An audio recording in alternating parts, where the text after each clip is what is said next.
Ano pong pagkakaiba ng takot sa pag-asa sa pananampalataya? What is the difference between fear, hope, and faith? Ito po.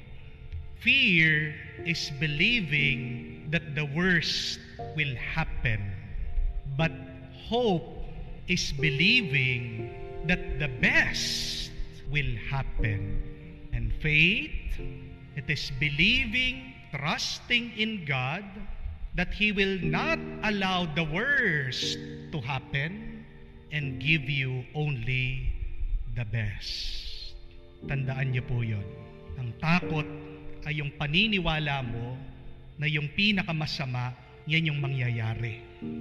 Ang pag-asa ay ang paniniwala na ang pinakamabuti ang mangyayari. At ang pananampalataya ay ang tiwala mo sa Diyos na hindi Kanya pababayaan makaranas ng anumang masama at puro mabuti lang ang ibibigay niya sa iyo. Ito pong tatlong ito nakita natin sa kwento ni David laban kay Goliath. Bago man ang laban ni David kay Goliath, walang gustong lumaban kay Goliath. Bakit? Dahil takot na takot sila. They were full of fear. The soldiers were imagining the worst thing that could happen to them. Masasaktan ako, mamamatay ako, hindi na ako makakabalik sa aking pamilya. That is why they were paralyzed, petrified, weak. Dahil agad na nilang pinaniniwalaan, talo sila. Hindi mo sila masisisi. Totoo naman, higante daw itong si Goliath. Ang galing pang mag-trash talk, nakakatakot ang kanyang pagsasalita. Minumura niya itong mga kalaban. Kaya patong-patong yung kanilang takot. Pero ito si David, isang pastol, isang bata. Bakit napaka-tapang niyang humarap dito sa higanting si Goliath?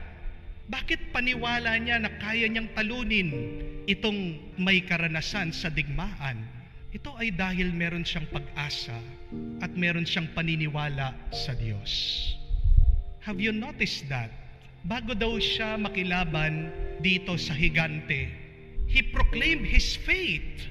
Sabi niya, ngayong araw na ito, mapapaslang ka sa akin.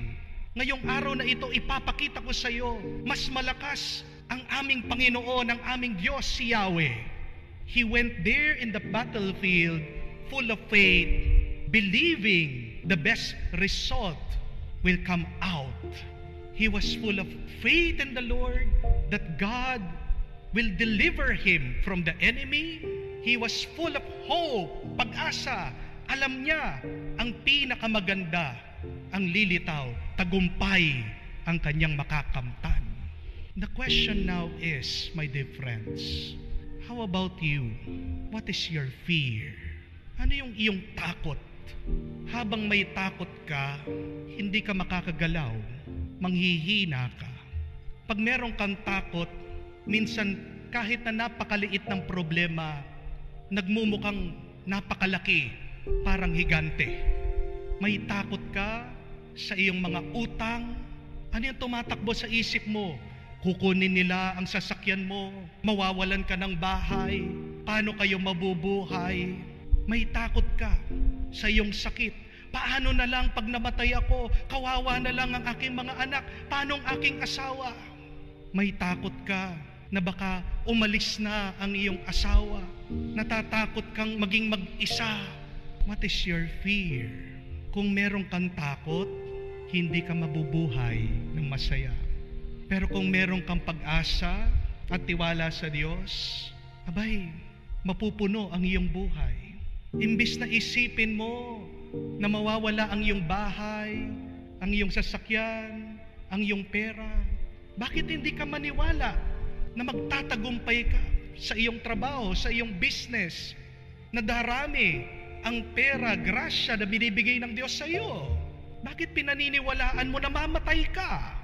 Hindi mo ba maisip at hindi ka ba makapaniwala na magkakaroon ka ng magandang pangangatawan, para mag-enjoy ka makasama ang iyong pamilya. Pagkatapos ng COVID na ito, kayo'y magbabakasyon, pupunta sa iba't ibang lugar, magiging masaya kayo sama-sama. Bakit agad mong iniisip na mawawala ng iyong asawa, na tuluyan kanyang iiwan? Bakit hindi ka maniwala na meron pang chance? Na pagkatapos ng anuman ng iyong problema, ay talagang mamahalin ka niya, maging very sweet siya sa iyo, at magiging tapat na tapat siya sa iyo. What prevents you from hoping? This may be your lack of faith. Bakit hindi mo makita itong pinakamagagandang mangyayari sa iyong buhay? Baka kulang ang iyong pananampalataya. At baka palagi kang nakatingin at naniniwala dito sa mga masasamang mangyayari. Kung kaya natin isipin, imagine itong mga masasamang mangyayari sa ating buhay, why can't we imagine and think these best things that could also happen in our life? Oo, posible na mangyayari itong mga masasamang bagay na ito, pero di ba, posible din na mangyayari yung mga magaganda at mabubuting bagay sa iyong buhay. But what prevents you from believing that good things, best things that could happen in your life? Maybe it is doubt, pagdududa, kulang ka sa tiwala at pananampalataya sa Diyos. Napakaganda po nitong quotation na basa ko. Galing po kay Saint Augustine. Sabi niya, "Be careful with your thoughts because they are heard in heaven." Ganda po, no? Mag-ingat ka sa iyong mga iniisip dahil ito ay naririnig sa langit. Kaya siguro palaging masama ang nangyayari sa iyo dahil pinaparinig mo sa langit, pinaparinig mo sa Diyos itong mga masamang iniisip mo at pinapaniwalaan mo. Ano magagawa ng Diyos? Yan pala yung gusto mong isipin, yan yung mangyayari sa iyo. Kasi tandaan natin, our thoughts becomes our reality. Ang ating mga iniisip ay nagkakatotoo. Kaya kung palagi mong iniisip, lungkot, pangamba, yan ang iyong mararamdaman, yan ang iyong mararanasan. Pero kung ang palagi mong iniisip, mga magagandang plano sa buhay, maririnig yan ng Diyos at tutulungan ka niya kung magtitiwala ka.